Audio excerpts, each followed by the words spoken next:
bakunzi bagasozo TV, bakunzi mukurikirana ibiganiro cyo gasozo TV, ndabaramutsa ndabashimira cyane gose mwe mwaduhisemwe, nongera ndabayikaze muri kino ikiganiro cyanyu ni ikiganiro agasozo talent.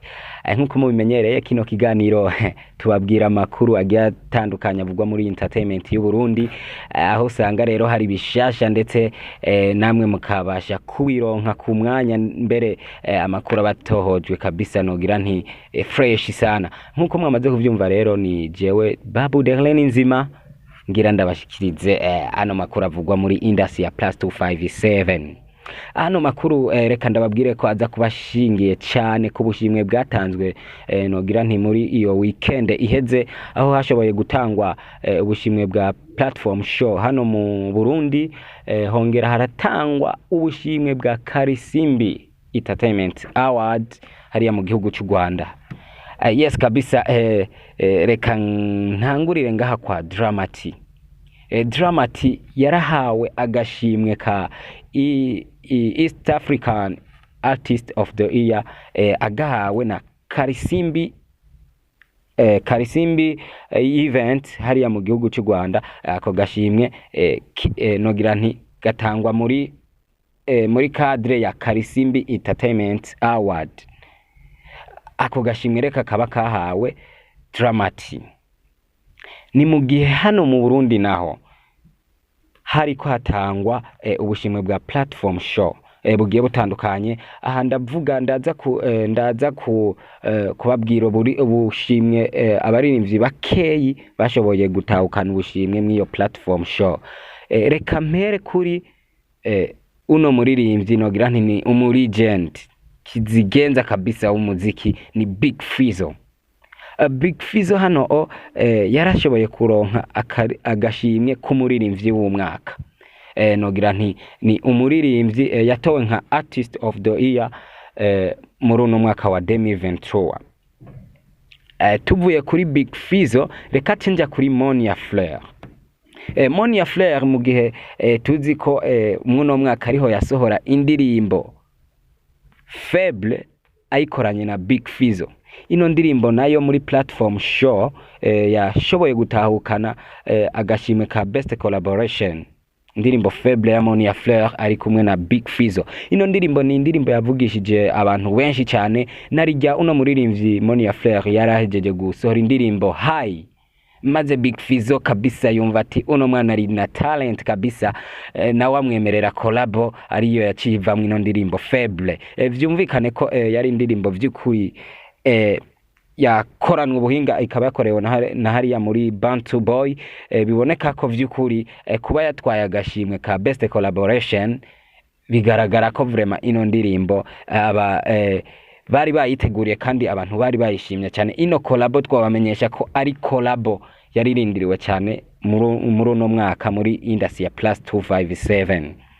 Reka hacanja ku wundi muririmbyi nogira nti yashoboye gutahukana agashimwe ka platform show music award.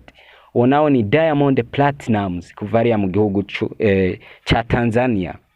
Diamond Platnumz yatahukanye agashimwe ka East African Artist of the Year.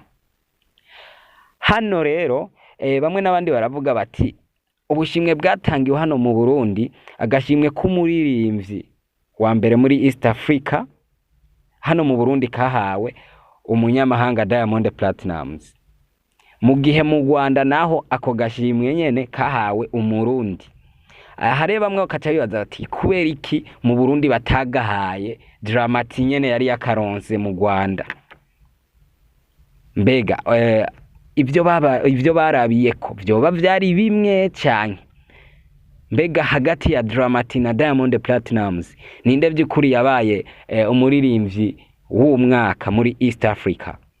Ico ni kibazo bamwe bagenda baribaza, ariko nkagira nti kumbure hariho amakritere bashoboye kuraba, kuko platform show yino na Karisimbi Entertainment Award yahariya nibaza ko bamwe bari bafise ingene batunganije uko baza gutanga ubwo bushimwe. Rero nkagira nti kumbure bazotanga umuco niyo baja mu binyamakuru maze bashobore kutubwira vy'ukuri ingene ivyo bintu vyari bimeze kuko usanga umenga ni ibintu umenga bitumvikana neza mu gihe wewe iwanyu agashimwe bagahaye uwundi mu gihe nawe ukacuja kukaronka ahandi peut-être sinzi ko baba babonye yuko we ako gashimwe utakabereye kabereye uyundi ariko nibaza ko bazobitangira umuco aha undi muntu nogira nti ari muri entertainment ya Rose agashimwe